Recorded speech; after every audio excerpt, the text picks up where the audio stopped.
मैं रमेश चंद्र गुप्ता भगवती शिक्षक प्रशिक्षण महाविद्यालय गंगापुर सिटी में आपका हार्दिक स्वागत करता हूं। आज हम कक्षा बीए बीएड सेकेंड ईयर में प्रकरण भारतीय दर्शन के अनुसार ज्ञान पर चर्चा करेंगे। ज्ञान की कुछ परिभाषाएं हैं। प्रोफेसर रसेल के अनुसार ज्ञान वह है जो मनुष्य के मन को प्रकाशित करता है, अर्थात ज्ञान हमारे मन की आंखें खोलता है। यह अज्ञानता और अंधविश्वासों को दूर करता है। विलियम जेम्स के अनुसार ज्ञान व्यवहारिक प्राप्ति और सफलता का दूसरा नाम है।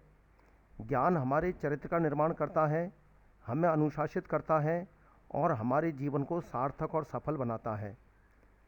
सुकरात के अनुसार ज्ञान सर्वोच्च सद्गुण है। प्रोफेसर जोड़ के अनुसार ज्ञान हमारी उपस्थिति, जानकारी और अनुभवों के भंडार में वृद्धि का नाम है। भारतीय दर्शन के अनुसार ज्ञान के विभिन्न प्रत्यय हैं, जिनमें से हम कुछ निम्न के बारे में चर्चा करेंगे। पहला, भगवत गीता के अनुसार ज्ञान का प्रत्यय। दूसरा, बौद्ध धर्म के अनुसार ज्ञान का प्रत्यय। तीसरा, जैन धर्म के अनुसार ज्ञान का प्रत्यय। चौथा, चारवाक के अनुसार ज्ञान का प्रत्यय। पांचवा, न्याय दर्शन के अनुसार ज्ञान का प्रत्यय। और छठा, सांख्य दर्शन के अनुसार ज्ञान का प्रत्यय। अब हम प्रत्येक के बारे में विस्तार से जानकारी करेंगे। सबसे पहले भगवत गीता के अनुसार ज्ञान का प्रत्यय।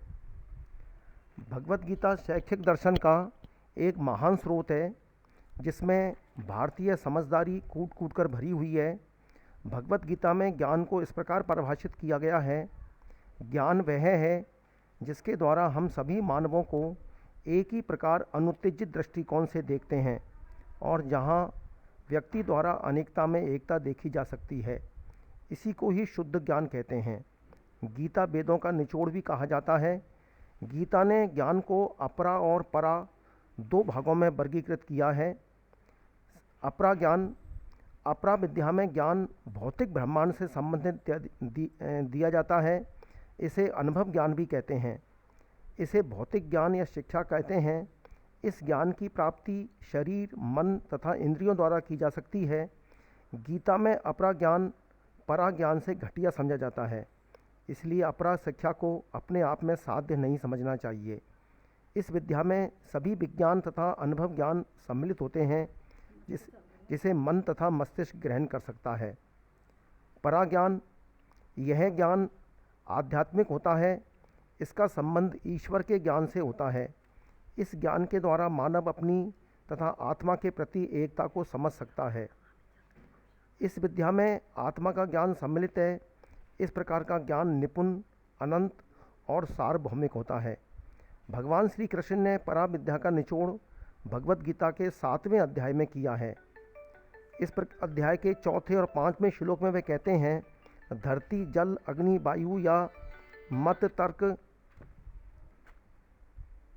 तर्क आत्मा में मेरी प्रकृति सम्मिलित है।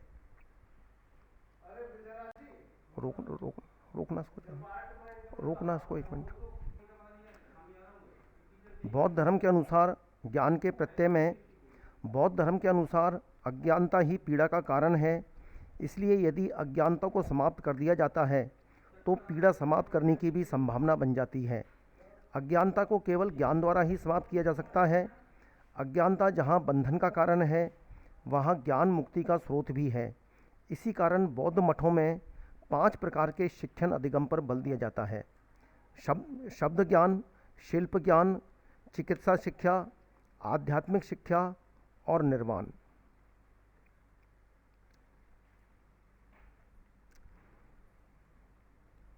पढ़ा हो। जैन धर्म के अनुसार ज्ञान का प्रत्यय। जैन धर्म के अनुसार केवल प्रत्यक्षीकरण ज्ञान का वैध स्रोत नहीं है।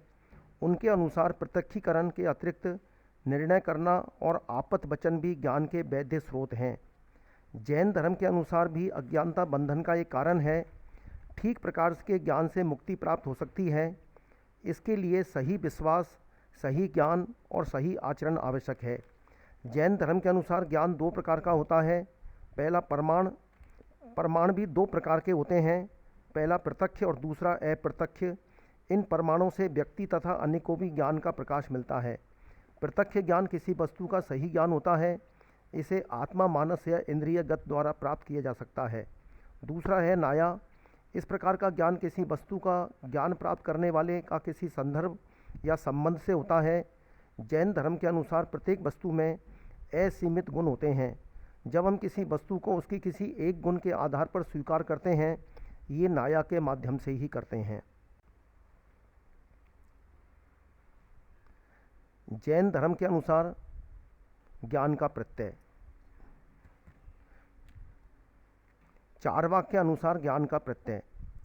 चैटर्जी तथा दत्ता के अनुसार केवल प्रत्यक्षीकरण ही ज्ञान का वैध होता है।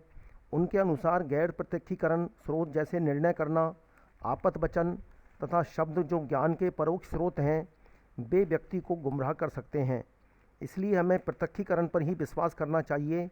वे आगे चलकर कहते हैं कि प्रत्यक्षीकरण ही हमें भौतिक संसार का ही पता चलता है, जो पदार्थ के चार तत्व जैसे वायु, जल, अग्नि और पृथ्वी से मिलकर बना है, जिनका अस्तित्व इंद्रियों द्वारा होता है, यही वास्तविकता है। न्याय दर्शन के अनुसार ज्ञान का प्रत्यय। न्याय दर्शन के अनुसार ज्ञान प्राप्ति की प्रक्रिया में चार तत्व होते हैं: प्रमाता, प्रमेय, प्रमाण, प्रमिति। प्रमाता ज्ञान प्राप्त करने की सामर्थ्य रखने वाले जिज्ञासु या शिक्षार्थी को कहते हैं। प्रमेय ज्ञेय विषय या जिस विषय का अध्ययन करना हो उसे कहते हैं। प्रमाण उस साधन को कहते हैं जिसके माध्यम से ज्ञान प्राप्त किया जाता है। प्रमिति उस यथार्थ ज्ञान को कहते हैं जो निश्चित तथा त्रुटि रहित होता है। पदार्थों का स्पष्ट प्रकटीकरण ही ज्ञान कहलाता है। प्रमाण शास्त्र न केवल पदार्थ का यथार्थ ज्ञान प्राप्त करने में सहायक होता है, बल्कि ज्ञान की वैधता का परीक्षण करने में भी सहायक होता है। न्याय शास्त्र की ये मान्यता है कि हमारे मस्तिष्क में जगत का ज्ञान जिस रूप में प्रकट होता है, वह बहुत हद तक विश्वसनीय होता है। सभी प्रकार का ज्ञान यथार्थ को प्रदर्शित करता है।